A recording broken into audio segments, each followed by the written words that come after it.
Banaji Dada for the beautiful rendition of Vaman Dada Karda, the famous Shahir. So next we have Helen Chukka, and she's from Dubuque, Iowa, and she hails from actually Guntur, Andhra Pradesh, and is an assistant professor of Hebrew Bible at the Wartburg Seminary. And she's also an ordained minister at the Andhra Evangelical Lutheran Church, and her research is on caste dynamics, effects of intercaste marriage, effects of caste and patriarchy in SC/ST women. She is also a published author and a community organizer, and she's also an activist and a powerful leader.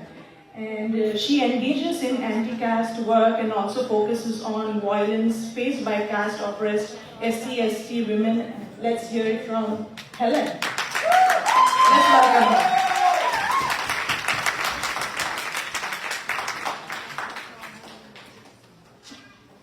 Hello everyone, Jai Savitri, Jai Bhim.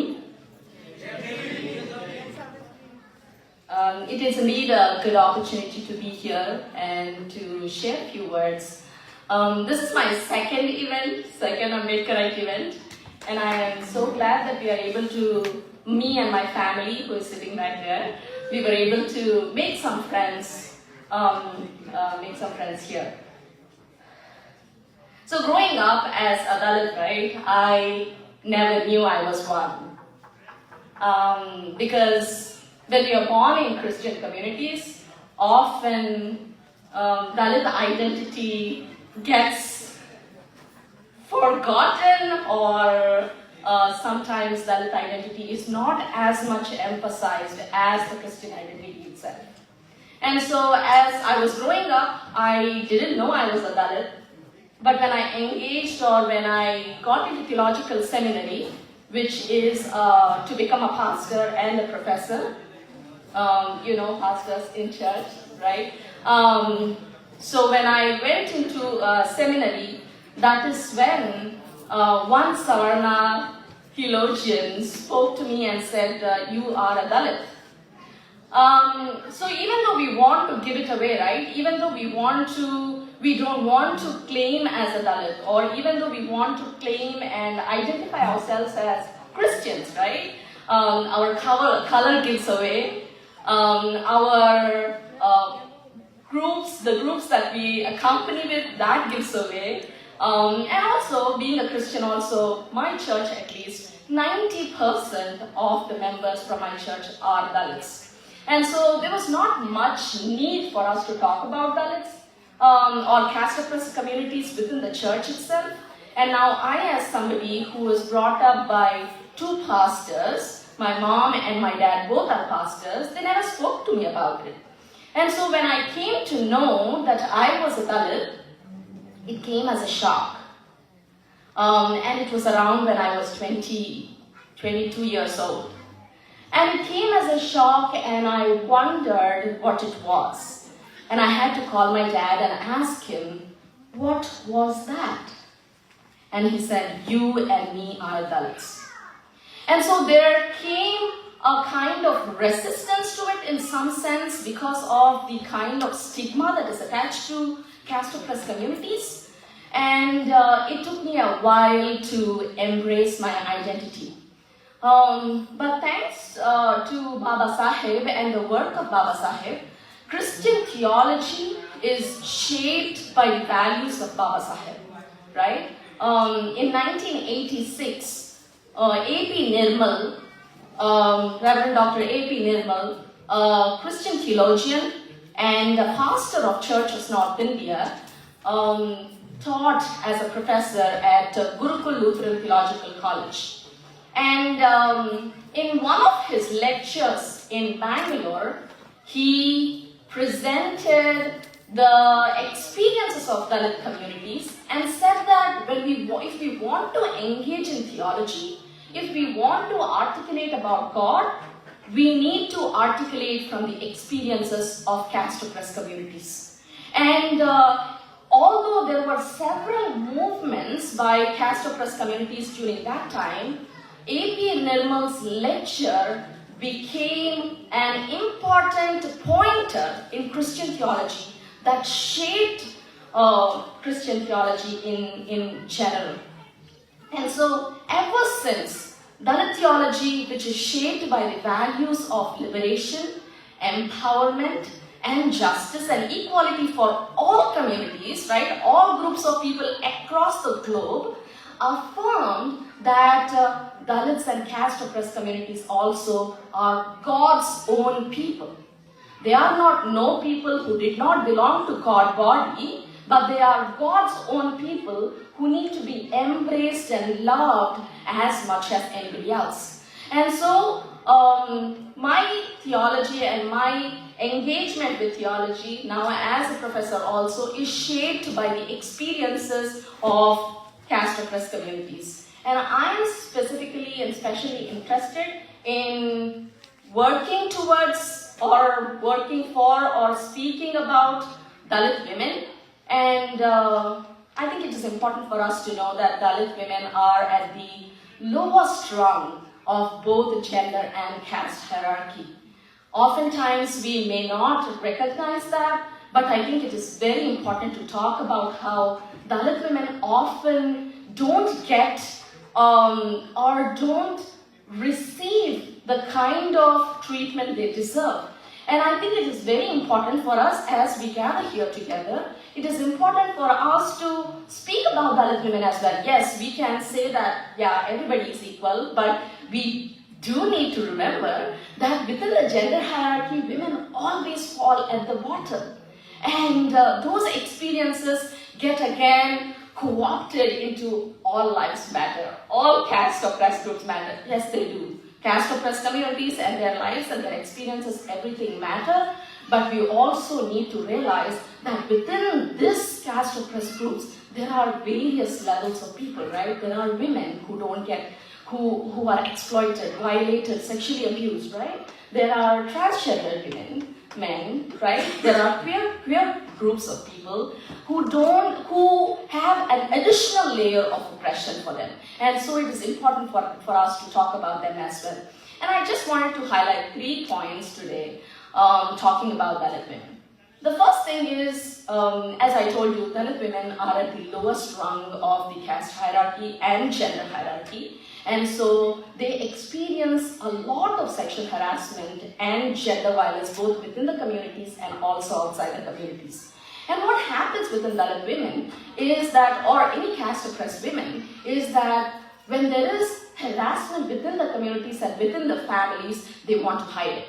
Why do they want to hide it? Because they want to hide it so that they don't give away their husbands, right? Their husbands don't have to immigrate back, or their husbands should not face immigration office and have all this problem.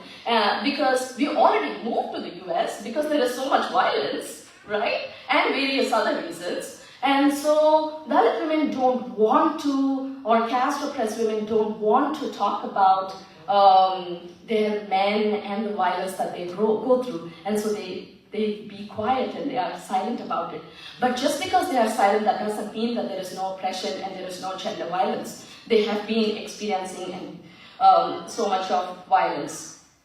And so one example that we can think about is the kind of attention women, especially Savarna women, experience when there is sexual violence and rape, right? Example is Nirbhaya case. You would see the hue and cry that happened, right, that took place in India when especially this case happened. But we also know that there are several other Dalit women who were hanged on the tree, Dalit women whose bodies are mutilated. And these mutilated bodies or these discriminated bodies of Dalit women tell us a different story. It's not just about gender, it's also about caste, because these women's bodies which are mutilated tell us the story about how there is shame attached to your bodies. Your bodies need to be humiliated and mutilated. Your bodies are not respectable enough, right? And so we don't see that there is the same hue and cry for Dalit women or caste oppressed communities. And that is why when the Supreme Court and especially when the justice systems try to make decisions regarding the punishment. What punishment should we give to those who have raped, right? The men who have raped. It's always, what does the community think? What is the collective conscience of the community? Do they think that this person deserves death? And of course, surely enough, within the Savarna communities, there is this collective conscience where everybody is coming onto the streets and saying, yes, we need to kill this person, we need to hang this person.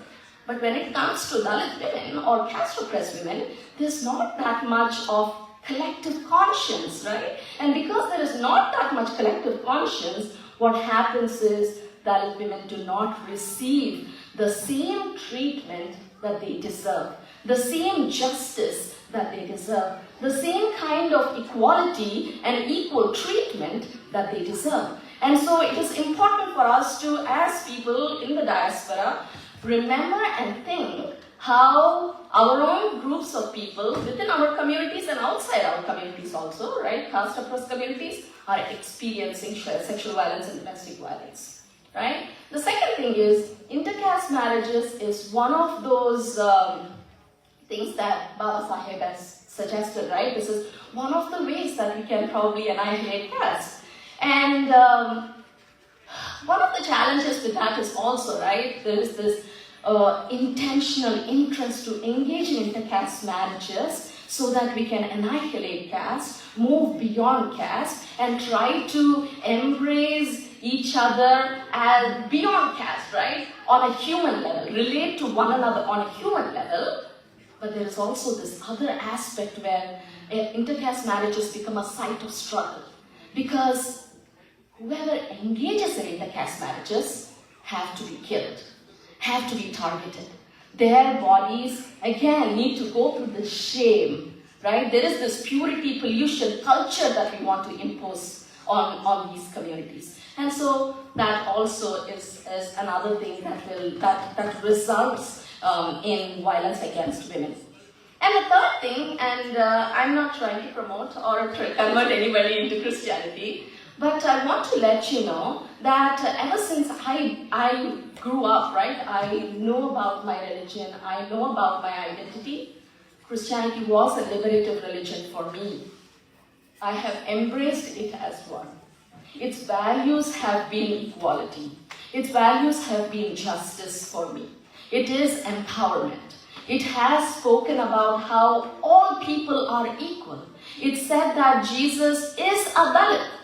Jesus is a Dalit and will try to be empathized with the people who are Dalits, right? With the caste oppressed communities. And so religion can be challenging sometimes. It can be problematic sometimes because we misuse it sometimes. Often we can misuse anything, right? If our mind is not in the right place, if caste controls us and colonize our minds, it is easy for us to corrupt anything.